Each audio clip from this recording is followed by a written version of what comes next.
How's John today? You have some. Oh, got out of the house without my hat. Well, good morning, everyone. We are page 113 of the notes.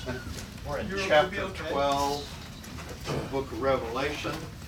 I'm trying to go a little faster because we're going to be tight for time. I tend to, and I'm doing it again today. I've got this what I call color commentary, some stuff that's not in the book to go over. We had a big discussion last week that I thought was good. But all right, so we have this introduced now is this woman who's going to give birth, and we're in verse 5 where it says, "And she gave birth to a son, a male child, who was to rule all the nations with a rod of iron, and her child was caught up to God and then to his throne. Then the woman fled to the wilderness, where she had a place prepared by God, so that there she would be nourished for 1,260 days." This woman, good morning. This woman, we've said before, is the spiritual Israel. This is the remnant who then gives birth to Jesus. It's been planned all along. And the dragon sits and waits for her.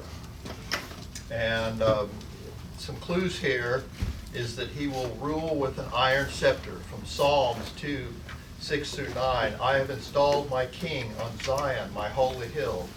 I will proclaim the decree of the Lord. He said to me, 'You are my son. Today I have become your father. Ask of me, and I will make the nations your inheritance, the ends of the earth your possession. You will rule them with an iron scepter, and you will dash them to pieces like pottery.' Psalms 110, 'The Lord is at your right hand. He will crush kings on the day of his wrath.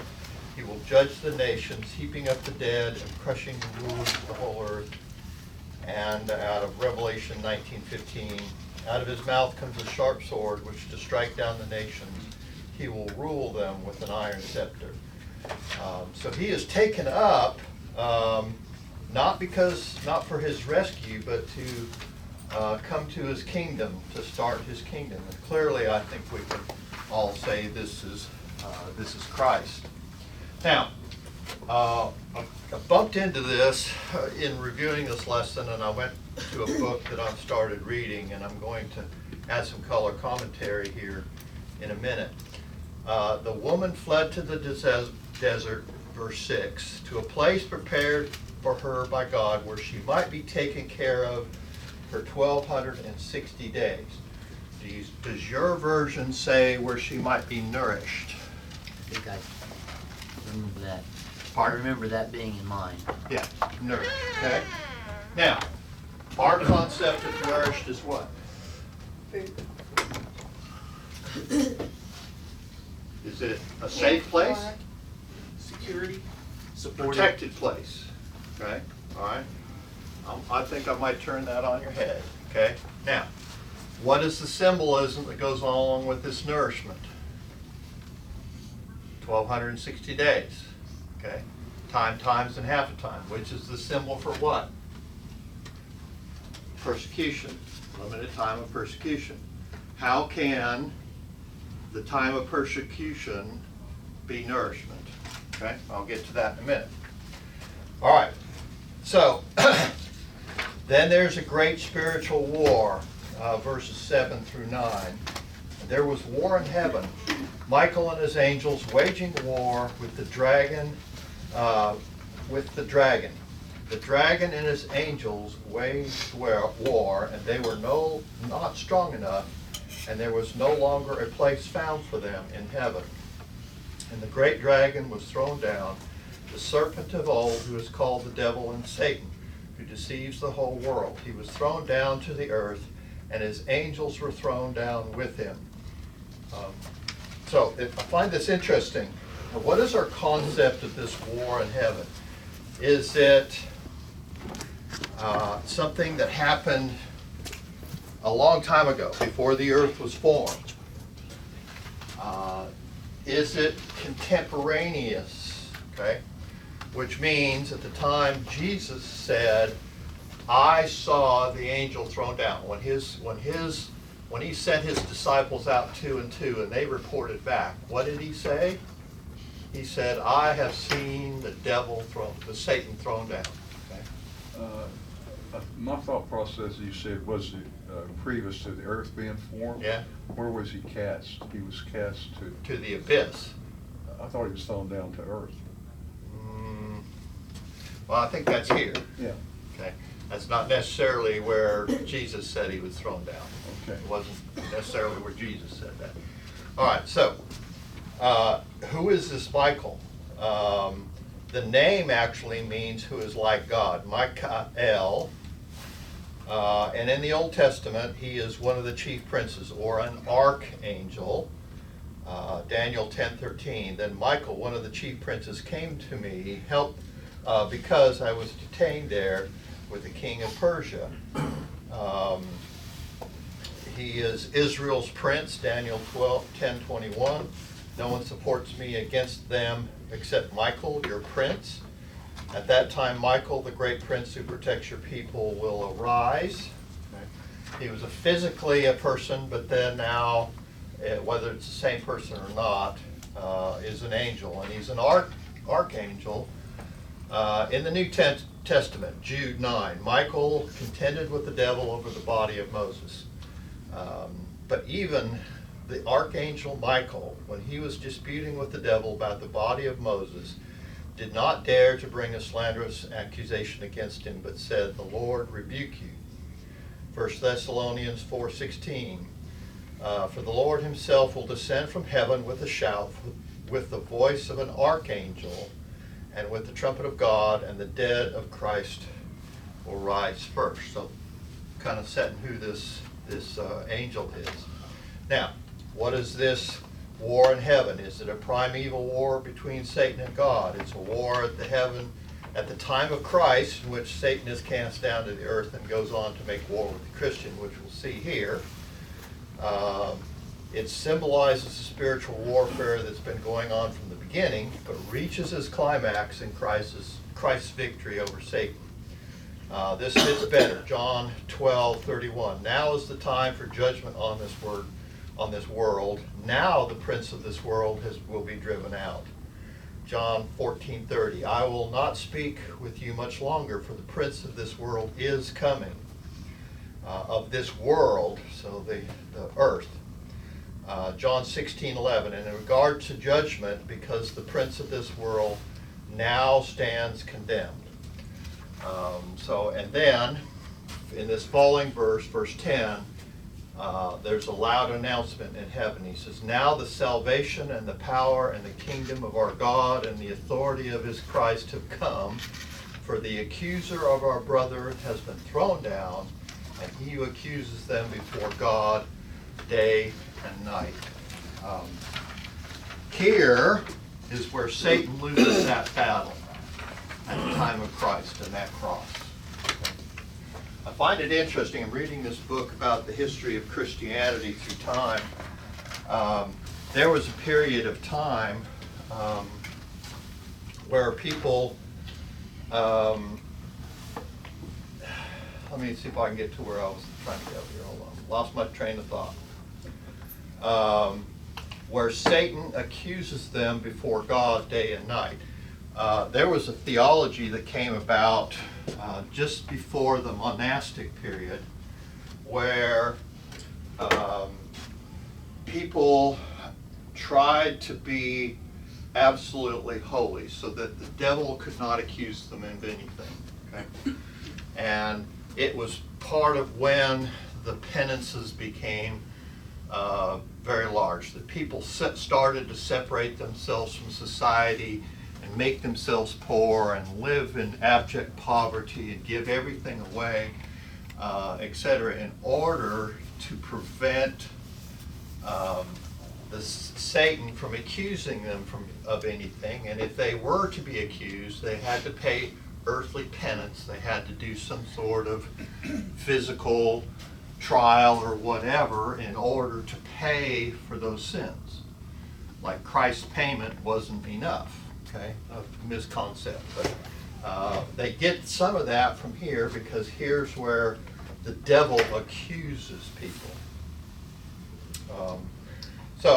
But on this point, at this spot in his allegory, or that's not a good word for this. Symbolism. In his vision, okay. Yeah. That locks us to Christ, the cross right there, doesn't it? Right. It absolutely The does. throwdown was the cross. Right. So, can we, And the battle is won. but in his storyline, can we assume that this is moving forward from that point, from here on? Yes, I think so. Now, you know, a lot of these visionary language are cyclical. We've noticed that we had a view of what transpired in a very general sense. Now we're getting a little bit more When specific. Mike last taught Revelation, he brought it up that there was a story told 3 times in Revelation. Essentially, Yeah, a little more detail each time, or a different perspective each time. We're going to go back over the story, but in a very different perspective. You know, a lot of the parables are taught from a certain perspective. You know, think about this. This is the ruler and this is the poor servant, and it's told from the ruler's perspective, or it's told from the servant's perspective, or it's told from God's perspective. I think he changes his perspective and he tells a different story or illustrates a different point by the symbols that are brought out. Absolutely. Okay. So here he is. This is where the turning point is, and this Satan, this dragon, is thrown to the earth, and he accuses them before God day and night. And they overcame him. Who's they? Because of the blood of the Lamb and because of the word of their testimony, and they did not love their life even when faced with death. Okay, who are they talking about there? saints, Saints, okay? the martyred saints. Martyrs probably specifically. The saints loved their life, loved not their life. How does it say again here? Did not love their life even when faced with death. Okay. Like I said before, the cross was the epitome of power and forcing people to do something. What happens if that no longer works? Okay, I'm going to read some sections here from this book. In fact, I think I don't know if I'm going to do a class on this book. I think what I might do is see if I can do an audio recording where I could read this book, narrate it, and maybe you could, like me, drive back and forth to work listening to it, because it's not available yet, it's just out. This is AD 77, Lyon and Vienne, France, which is now France. This chapter, let me read to you what some folks went through. The lack of systematic persecution did not mean that Christians could ever afford to relax. Despite a legal obligation on governors not to disturb the order of their provinces by rooting out Christians, mobs are perfectly happy to take on the task themselves. Christians who prided themselves on the distinctiveness of their worship were, unsurprisingly, the objects of much purulent gossip. Now, you know, again, they said, oh, they worshiped the genitals of their elders and bishops. They staged monstrous rituals involving a tethered dog, and where they came up with these things. Fake news. Okay. All right. Nor did it help in Lyon and Vienne that the churches were largely peopled by immigrants. Hostility towards foreigners who refused to engage in the city's rituals of sacrifice, who scorned so much as to swear by the fortune of Caesar, who hailed a crucified criminal as Lord, was easily stoked. All Christians, no matter where they were, had to live with the knowledge that they might be lynched. In the Rhone Valley, the threat was particularly severe. In 177, when the storm finally broke, So capriciously did the violence spread, so savagely did it manifest itself, that it seemed to the victims to have erupted from a realm of darkness beyond merely human. And again, that's what we see here, the accuser. Thugs roamed the street, hunting out Christians whenever they could find them. Men and women of all ages, of all classes, were dragged through a rain of fists and stones to the central square of Lyon and then flung into cells.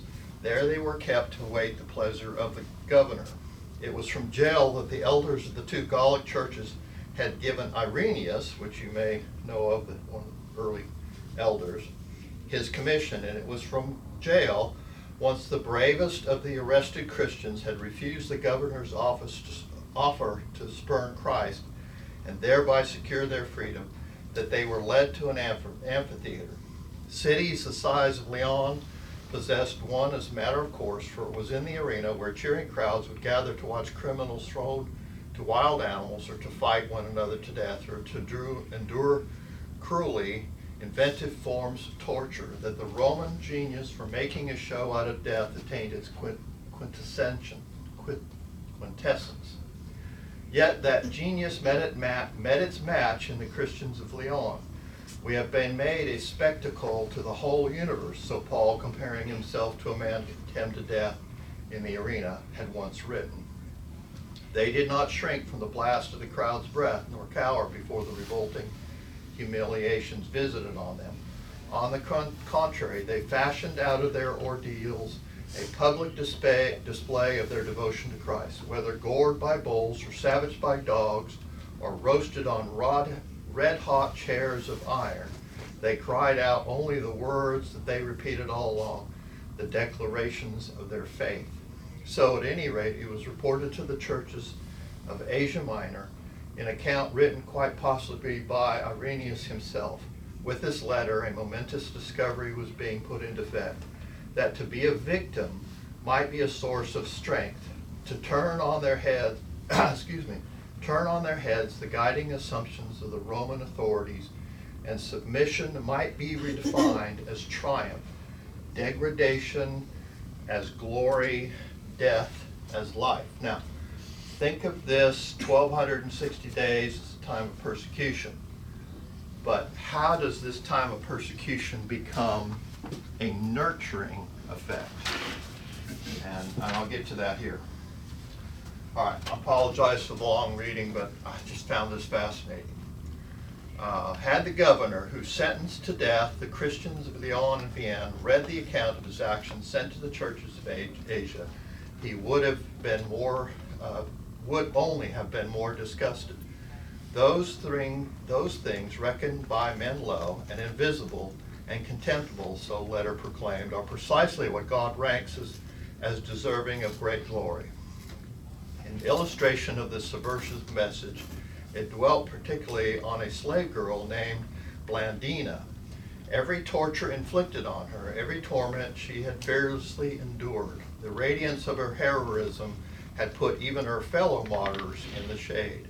Blandina's mistress, although sentenced to the arena as well, did not merit being named. Other Christians, those who had lost their nerve and renounced Christ, were dismissed as flabby athletes who failed to train. It was Blandina who had won every bout, every contest, and thereby secured the crown. That a slave, a slight, frail, despised woman, might be set among the elite of heaven, seated directly within the splendor of God's radiant palace, ahead of those who had fallen in the fallen world, had been her immediate, immeasurable superiors, was a potent illustration of the mystery that lay at the heart of the Christian faith. In the arena, so it was reported to the churches of Asia, Blandina's broken body had seemed transfigured. Her fellow martyrs, in the midst of their own agonies, had looked upon her sister and seen in her person the one who was crucified for them. Irenaeus had no doubt that a woman such as Blandina, when the lash bit her, felt the pain just as Christ had done. This was the assurance that steeled a martyr for death, the willingness of Christians to embrace excruciating tortures, which to those who sentenced them could only appear as lunacy, was founded on an awesome conviction that their Savior was by their side. Christ's presence was something real. All right, I'm a Christian, so a prisoner from Vienna arrested in 177 and replied to every question put to him by his interrogators. Go forward to a section here. It's probably too much to read. Wow, running out of time. Essentially, what this author contends is that these persecutions served to steel the resolve of the Christian for greater and greater acts. Okay? Now, when you think of nourishing a child, you think of protecting it. And it grows because you protect it. Christ Church seems to have grown despite every effort not to. But didn't that just steel them harder? The examples of other Christians, other martyrs, absolutely attract people. Why would you be attracted to a religion where you had a good certainty that you would be killed and tortured? Okay? Do we not avoid even stubbing our toe on something, much less to stand up and say, you know, who are you? I'm one of Christ. I mean, that's it. I mean, this is the concept. And I think that when he says here that, you know, they're put away for nourishment of 1,260 days, you're thinking that seems like persecution. But it's not. I think it steals the Christian.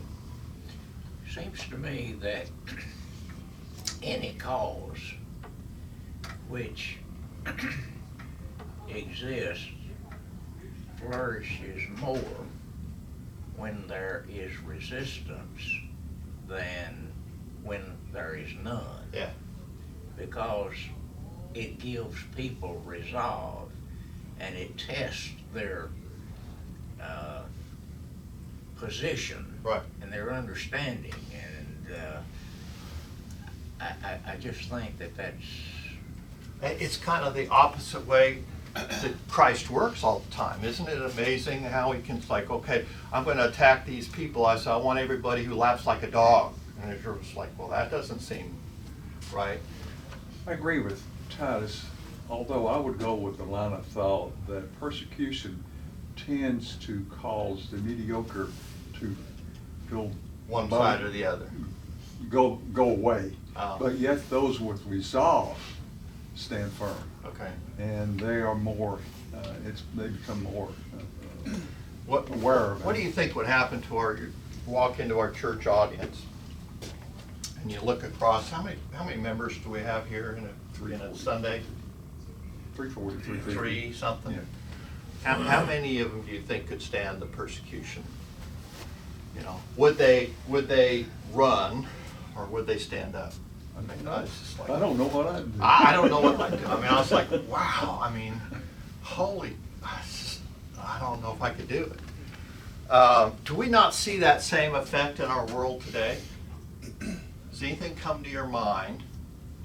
Steve, I was thinking it would be easier for me to suffer that persecution to see my family, my wife and my children go through that A persecution. lot of times, the elders are brought up there and say, if you don't recount, then I'm going to kill your children in front of you. I guess what comes to mind is, but this is completely offensive, is the Islamic suicide bomber. I mean, and their ilk, but that is to do damage and it's offensive. Yeah. But these martyrs were only being defensive, I think, in most cases.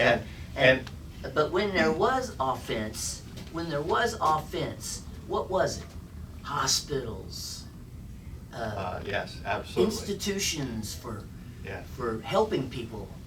That's the Christians' And that has offensive. not come out of the Islamic world, has it? It's never come out of the Islamic world. Why And that's isn't one this of the so things clear that the offensive move for the Christian is something that produces joy and Yeah. life and wealth. But what's the offensive moves of Islam? Why Because don't- who's the ruler of this world? That's who's in charge, and that's who's tainted Yeah. everybody. A lot of people, when we get to the beast from the earth, have said, well, this other beast is the Roman Catholic Church, who set itself up as the Christ, you know, and I often think, you know, our modern world takes the words of Jesus when he said, he separates the sheep from the goats. He says, I knew you not. And our modern world says, well, that means that you have to have a, quote, personal relationship with Jesus Christ, okay? Now, I think that's a construct that the modern world has come up with. I don't find a whole lot of support for that, except for that one verse. Okay. But is he talking about those that didn't? Well, look at all the things we did in your name. Was all that the miracles done by the Catholic Church, who says that the Pope on earth is Jesus Christ? Okay? And salvation can only come through that official chain. You cannot go to Christ himself. You're not allowed. And if you were to, it'd have to be through the Pope. Grace comes through Mary, and all grace comes through Mary, not through Jesus, not through the Pope, but through Mary. But the Pope that- is selected by man. Yeah. Yeah. I mean, that's the contention. Or, as some people think, is this beast out of the earth is actually Mohammedanism. Well, Steve, for the interest of fairness, I've got to think that most studied Catholics would disagree with you on that. Perhaps, yes. But the studied Catholic is a modern phenomenon. I've met a few. Yeah. But it's a modern phenomenon. As The when I Catholic. was about 6, my aunt got all excited because the priest said she could have a Bible. Yeah. And that was a new thing that they were allowed to have. The one. Catholic So, a Church studied was Catholic. the Rome's political arm up until 700 and something. Yeah. Do we not see, I mean, we have an ex-president who's got 91 different counts against him in a court of law for whatever reason. And yet everybody says the more you pile on, the more I'm after that guy. But it's like it's backfiring. Okay? Do we not see that? There's something mean- attractive in the underdog. Huh? Yeah, There's maybe something that's attractive in what the we're. underdog, and that's why the what church we're all about. flourished, was that it was the underdog, and yet the people weren't quitting. They couldn't make them quit. There has to be something there. Excuse me, I have to ask this. I've been taught, I was raised Baptist, but I had a lot of Catholic friends, and they told me that a Pope was a representative of Jesus Christ, not that he was or is Jesus Christ. He Am I is- totally wrong? Yeah, well, according to what I understand, he is the embodiment of Christ on earth. Okay, he is Christ's physical representation on earth, not Christ himself necessarily. They believe that that blessed wafer is Christ's body, physically is Christ's body. Now I have been told that. Yeah, and the wine is his blood. Not a symbol, but is. And I'm like you, I had never understood. I mean, I believe in Jesus Christ with all my heart, but I don't understand that you can believe that yet you can be lost because you don't have a personal relationship. I never did understand that personally. I think, personally, I think that's a modern construct that comes from that. Oh, you have to know Christ because look at all the things you did. I think really Christ is talking about people who masquerade as Christians. They may have done amazing things, but they have masqueraded. They didn't do it for Christ's reason. They did it for their own reason. If you look through some terrible history of the Roman Catholic Church, it's like, okay, yeah, that's it. They did some pretty amazing things, and some of these monastic priests were known to have healed people and to divert rivers or whatever, but they set themselves up as holy There was a big thing through 500s, 600s where you separated yourself to live this holy, self-sacrificing honor to God in order to attain His benevolence. We don't see that anymore. The monastic period has been debunked or whatever. Anyway, so sorry for the long sidebar, just to prove my point that I think the nourishment period is brought about because of the persecution. It nourished the minds and the energy and drew those who saw something great, to do some amazing things. So we're saying that nourishment here is strengthening. It's a strengthening. Mine says nourished. The verse that I had in my notes doesn't say nourished, it says Fed. fed. Okay. Yeah, I think it's, In the idea of being fed, I'm thinking, well, that might be me, but those who are, I am nourished by my recognition of some of those church fathers and church martyrs, yeah, absolutely. even now. And I think that's one of the things that I try to put forth in this lesson, the study of Revelation. Okay, it maybe doesn't pertain to us, although every time everybody turns around and says, well, I think that means such, that's this time, and right here, right now, and they have done so for forever. I think that the study of this could make Christians stronger, could make them more dedicated, etc., especially hearing what some of the predecessors had gone through. Here we have a slave woman whose name is now recorded, who everybody said, I just can't believe what she did. I mean, here's the lowliest of the lowly, showing the greatness of her faith because of the torture that was inflicted on her. I don't know what exactly it is. I mean, I guess I could go back and read some of those documents. But anyway, so here then, verse 12, he says, they did not love their life even when faced with death. I think that's a strong statement. Can we be that way? For this reason rejoice, O heavens, and you who dwell in them. Woe to the earth and the sea, because the devil has come down to you, having great wrath, knowing that he has only a short time. When the dragon saw that he was thrown down to earth, he persecuted the woman who gave birth to the male child. So who's that woman? That's spiritual Israel, whether it predates Christ or postdates Christ. It's the spiritual faithful, and he persecutes them. But the two wings of the great eagle were given to the woman so that she could fly into the wilderness to her place where she was nourished for time, times, and half a time from the presence of the serpent. So here again, we have this dragon, we have this nourishment, and time times half a time is equal to 1,260 days. It's still 3.5 months is 1,260 days. How is this nourishment, the two wings of a great eagle? Exodus 19:4, you yourselves have seen what I did to Egypt and how I carried you on eagle's wings and brought you to myself. Was that trip between Egypt and the promised land free of pain, or was it a time of purification? Was it a time where there was a refining of faith, a building of faith? Deuteronomy 32:10 through 12.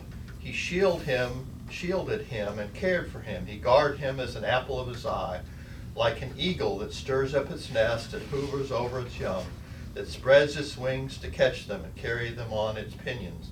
The Lord alone led him. No foreign god was with him. The purity of religion there. Psalm 36:7, how priceless is your unfailing love, both high and low among men. Find refuge in the shadow of your wings. It's equating the shadow of your wings with God's unfailing love. But those who hope in the Lord will renew their strength. They will soar on wings like eagles. They will run and not grow weary. They will walk and not be faint. These symbols indicate a protection of God, even though there's a time of persecution.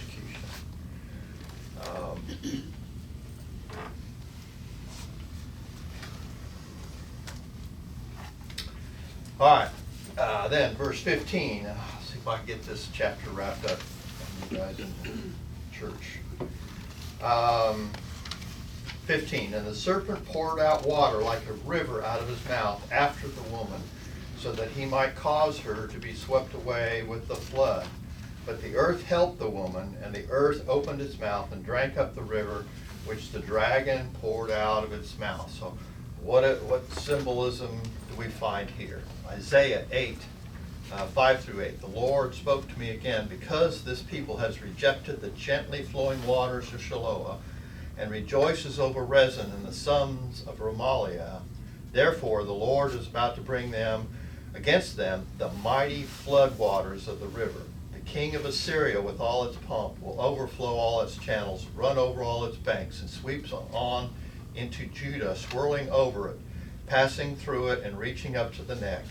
Its outspread wings will cover the breadth of your land, O Israel. Now, that's kind of just to say that floods have been used as a symbol of invading armies.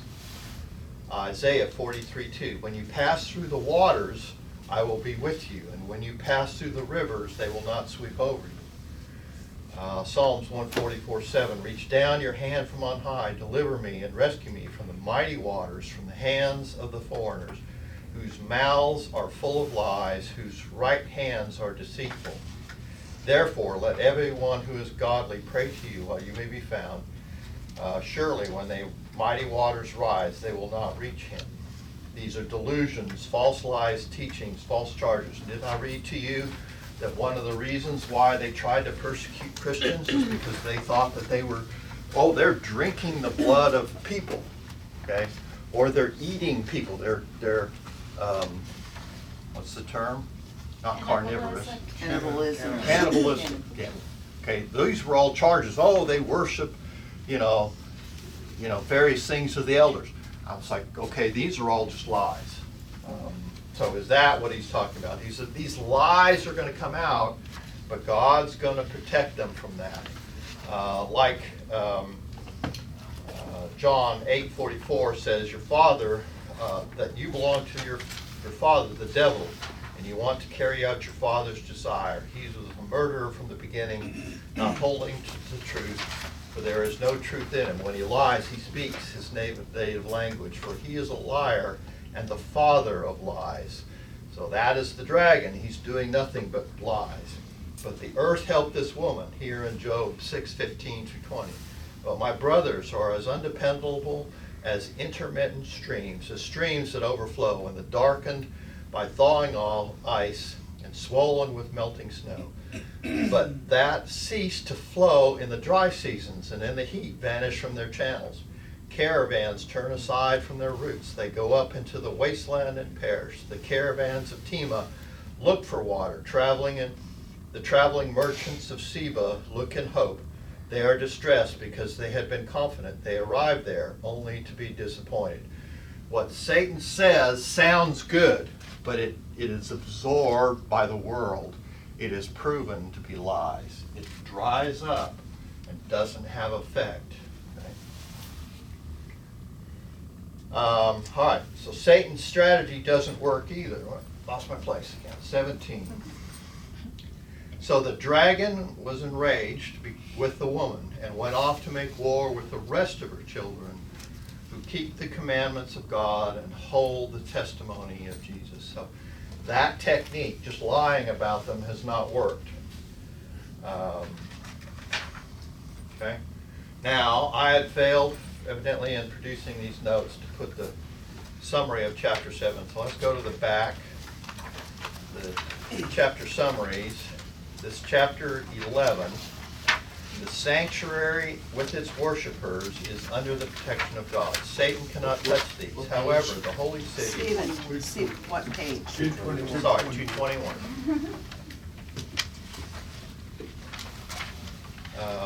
However, the holy city, the personnel of the church, would be trodden underfoot by our enemies for a troubled period of tyrannical opposition. In spite of the tribulation during that time, God's witness of the Word and Spirit would ultimately continue to bear testimony as they passed through trials, oppressions, and death. Ultimately, they would be victorious. The time of witnessing falls into three periods. The first is the apostolic age, during which the witness would not be destroyed. Then the apostolic testimony was complete, the church definitely established, and when the truth had been preached and written, witnessing entered a second period. It was during this period that the beast out of the abyss attempted to destroy the witness, causing them to endure great trials, in which they were killed. The third period is one of victory for the faith and its martyrs, symbolized by the resurrection and ascension into heaven, verses 11 through 13 of that chapter. It fits with the history of the Roman times. How did Paul die? Beheaded at the time of Nero, right? Peter, crucified after the fire at the time of Nero. That was that persecution, not necessarily because they were Christians, but because they were the scapegoat. It wasn't because of their religion. They just said, oh, you know, this fire was caused by all these Christians who aren't sacrificing for God. They made it an edict. I can read to you some time in the future. I'll do it next week. The laws that were required in Egypt.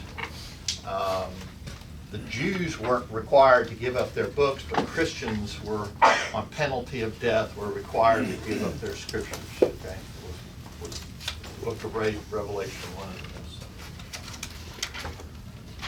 Anyway, Merry Christmas. I'll let you get to class. Thank you.